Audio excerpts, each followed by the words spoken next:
श्रीनगर जो कौमी शहर है हमारा,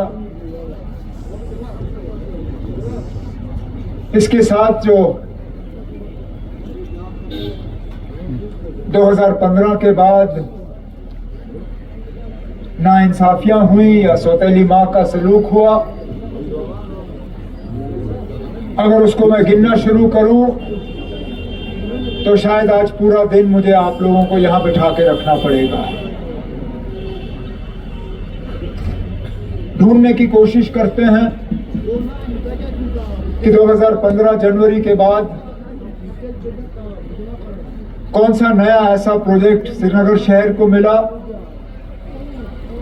जिससे कि श्रीनगर शहर को कोई फायदा हुआ हो। चाहे श्रीनगर शहर की खूबसूरती को बढ़ाने की बात करें, चाहे श्रीनगर शहर के इंफ्रास्ट्रक्चर को बेहतर करने की हम बात करें, श्रीनगर शहर में ट्रैफिक का जो दबाव रहता है उसको कम करने के हवाले से हम बात करें, या कम से कम शहर को सैलाब से बचाने के लिए अगर हम बात करें,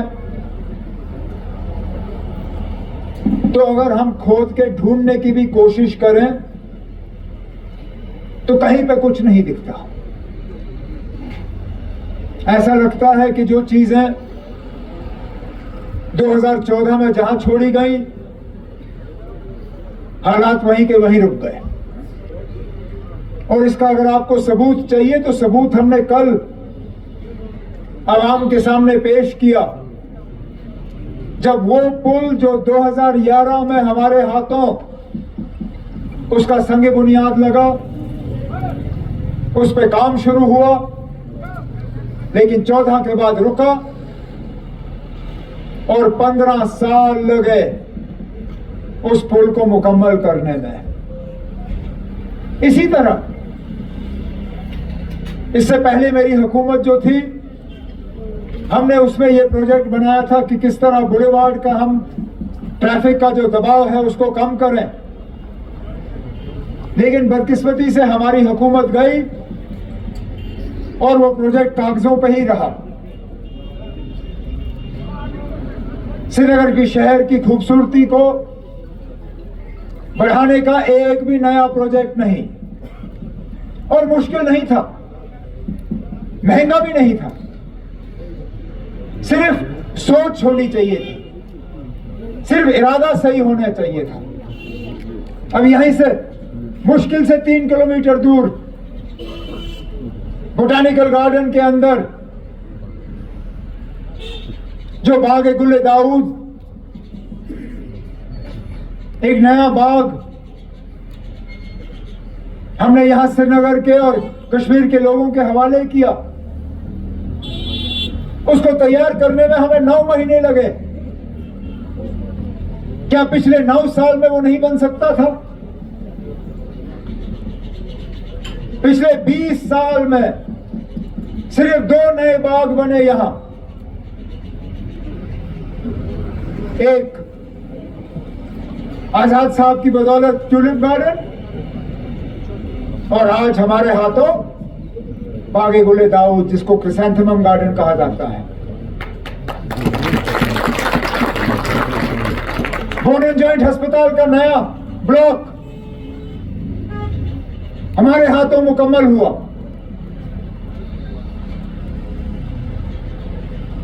जो यहां हाउसिंग का प्रेशर रहता है, जिसमें बार बार मेरे सीनियर साथी सागर साहब अपनी परेशानी का इजहार करते हैं, और जायज है, सही है इनका कहना। एक ही मकान में 3-3, 4-4, 5-5 फैमिलियां,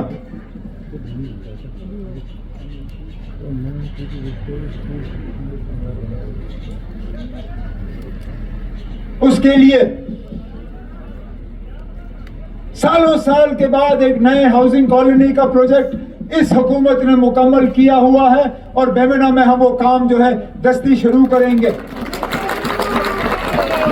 उसमें इकोनॉमिकली वीकर सेक्शंस, जो गरीब तबका है, उनके लिए खास इंतजाम किया जाएगा। लेकिन जैसे मैं सागर साहब से कह रहा था, हमें भी अपने तरीकों को थोड़ा सा बदलना होगा। जमीन की कमी है, हम जमीन और बढ़ा नहीं सकते। हम समुद्र के किनारे रहते नहीं हैं। समुद्र के किनारे रह रहे होते तो दुबई की तरह, मस्कट की तरह, अबू धाबी की तरह, जद्दा की तरह हम समुद्र में रेत भर के वहां और जमीन पैदा करते। लेकिन यहां तो सिर्फ डल है। डल को तो हमने बचाना है। तो अब वक्त ऐसा आ गया है कि अब हमें बजाय ये कि 1 मंजिल 2 मंजिल, हमें अब 8-8 10-10 मंजिल जो फ्लैट्स हैं उसके तरफ देखना होगा, ताकि सही मायने में जो शहर खास में जो कंजेशन है उसको हम ठीक कर सकें। सड़कों की चौड़ाई बढ़ानी होगी, जहलम पे पुल बनाने होंगे, क्योंकि ये हमारा तजुर्बा रहा है। जितने जहलम पे पुल बनेंगे उतना ट्रैफिक का कंजेशन जो है वो कम हो जाता है। इसी इरादे के साथ कॉन्वेंट के सामने हम पुल बनाना चाहते थे। हमारे बाद जो हुकूमत आई उस पुल को फुट ब्रिज बनाया। अब डिप्टी सीएम साहब के साथ हम उस प्रोजेक्ट को नए सिरे से जिंदा करेंगे और इंशाल्लाह उस फुट ब्रिज को दोबारा गाड़ी का ब्रिज बनाएंगे। लेकिन शायद इनका इरादा भी थोड़ा हटके है, इनका तरीका भी थोड़ा हटके है। इन्होंने शायद इरादा किया है कि वो 2 मंजिला ब्रिज होगा, 1 मंजिल पैदल चलने के लिए और 1 मंजिल गाड़ियों के लिए, तब जाके मुसीबतों का इलाज होगा। और इसी तरह आप में से कितने लोग गर्मियों के महीनों में परेशान हो जाते हैं बुलेवार्ड के रास्ते पे चलने पे। मैं जानता हूं ना, जैसे ही मार्च अप्रैल का महीना शुरू हो जाता है और हमारा सीजन शुरू हो जाता है, नेहरू पार्क से लेके शालीमार तक 2-2.5 घंटे से कम नहीं लगता। और अगर खुदा ना खास्ता कोई सड़कें बंद हो किसी के चलने के लिए, फिर तो 3-3.5 घंटे भी लग सकते हैं। इसलिए ये प्रोजेक्ट बना कि 4 लेन की सड़क यहां पे हो, आना जाना थोड़ा आसान हो जाए। अब इसमें बीच बीच में कुछ जगहों पे हमें जमीन लेने में थोड़ी सी परेशानी होगी, लेकिन उस परेशानी को हम दूर कर लेंगे। लेकिन मैं अभी डिप्टी सीएम साहब और चीफ इंजीनियर सुशील कुमार साहब से बात कर रहा था। नेहरू पार्क से लेके आगे तक तो हम कर लेंगे, लेकिन डल गेट से लेके नेहरू पार्क तक इलाज इतना आसान नहीं होगा। वहां होटल बने हैं, दुकानें हैं, लोगों की मलकियत जमीन है, उनको हम गिरा नहीं सकते। अच्छा, डल गेट में जैसे खानियार की तरफ जाने का रास्ता जो है उस पर हमने वो पुल बनाया था, यहां पे हम वो भी नहीं कर सकते क्योंकि सामने हाउस बोट है। बीच में एक प्रोग्राम बना था कि हम हाउस बोटों को थोड़ा पीछे ले जाएंगे, वो भी नहीं हुआ। इसलिए मैंने डिप्टी सीएम साहब से कहा, और ये सिर्फ आज हम सिर्फ इस पे सोच रहे हैं, लेकिन इलाज एक ही है कि एक ट्यूब ट्रैफिक का हम बाहर से रखें और एक ट्यूब ट्रैफिक का हमें इस पहाड़ के अंदर एक सुरंग करके इस पहाड़ के नीचे से हमें गाड़ियां लानी होंगी, तब जाके इस ट्रैफिक के रश का जो है हम थोड़ा इलाज कर पाएंगे।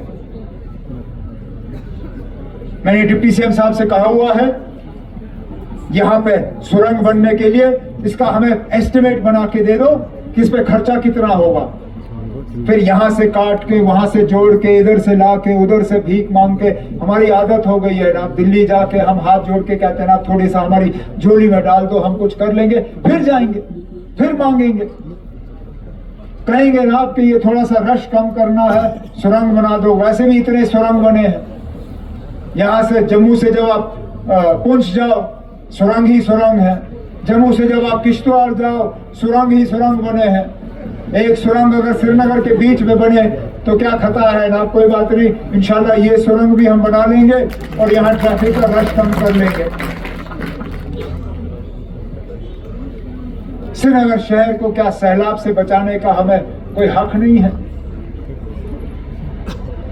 तभी तो मैंने कल अपनी तकरीर में कहा कि बताइए हमें 2014 के बाद श्रीनगर शहर को सैलाब से बचाने के लिए क्या इकदाम उठाए गए, क्या प्रोजेक्ट बना, कहां गए वो पैसे जो वर्ल्ड बैंक से हमने उस वक्त मंजूर करवाए, जो झेलम को ड्रेजिंग करने का प्रोजेक्ट बना, किसने खाए वो पैसे? पीडीपी बीजेपी की हुकूमत में वो ड्रेजिंग हुई? कौन था उस वक्त वजीर उस महकमे का? किसकी जिम्मेदारी थी वो ड्रेजिंग का काम करना? और कहां गए वो पैसे? आज आप मेरे डिप्टी सीएम साहब के खिलाफ उंगली उठाते हो। इन्होंने तो साफ कहा कि खोलिए फाइलें, खोलिए किताबें और देख लीजिए क्या हुआ है। मैं कहता हूं इनकी फाइलों के साथ उस दौर के हुकूमत की फाइलें भी खोलिए। खोलो फाइल, बताइए मुझे कहां गए वो फ्लड रिलीफ के पैसे? किसने खाए झेलम के ड्रेजिंग के पैसे? किसने खाए फ्लड चैनल के ड्रेजिंग के पैसे? किसने खाए वो वुलर प्रोजेक्ट के पैसे? बताओ हमें, हम भी जानना चाहते हैं कि आखिरकार क्या हुआ कि इस साल 2 दिन बारिश के बाद श्रीनगर शहर फटने पे आया था। अरे ना, 2014 में कम से कम 6 दिन के बाद 7वें दिन पे बंद फटे। यहां तो 2 दिन भी बारिश नहीं आई, 3रे दिन बंद फटना शुरू हुआ। अल्लाह ताला ने हमें बचाया उस वक्त। अगर 24 घंटे और बारिश पड़ी होती हम सब पानी के नीचे होते। तो फिर क्या किया श्रीनगर शहर के लिए इन पिछले सालों में? क्यों नजरअंदाज किया इस शहर को? ये हम लोग हैं जो न इलाका देखते हैं, न मजहब देखते हैं, न जात देखते हैं, न बरादरी देखते हैं। हम सिर्फ हक देखते हैं कि क्या हक है या नहीं है।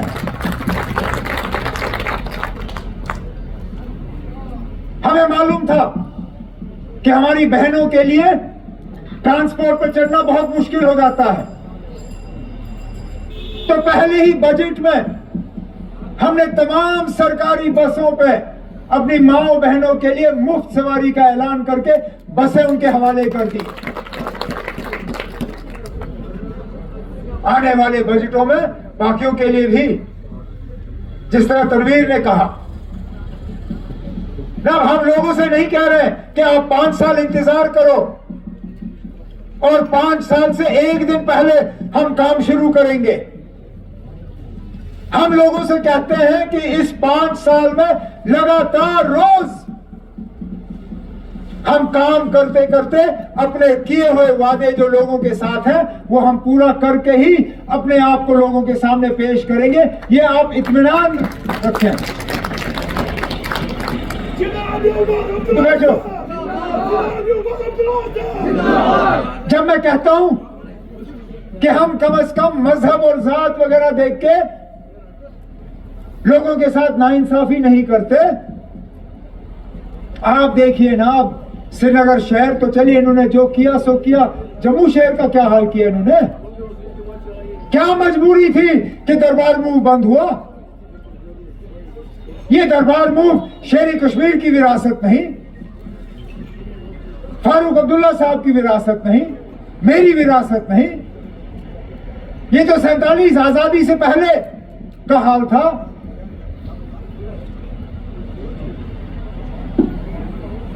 हम लोग अगर मजहब किस बुनियाद पे फैसले करते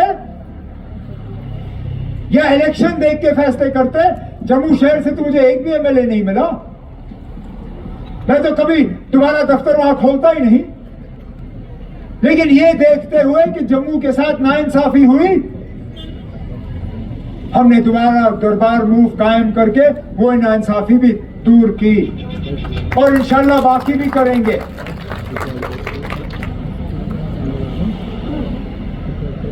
बीच में हमारे रास्ते में रुकावटें आएंगी, मुझे मालूम है, लेकिन हम उस रुकावटों को भी पार कर लेंगे। बीच में हमें पीछे खींचने की कोशिश की जाएगी, हम उन चीजों से घबराएंगे नहीं, क्योंकि हमारा इरादा सही है।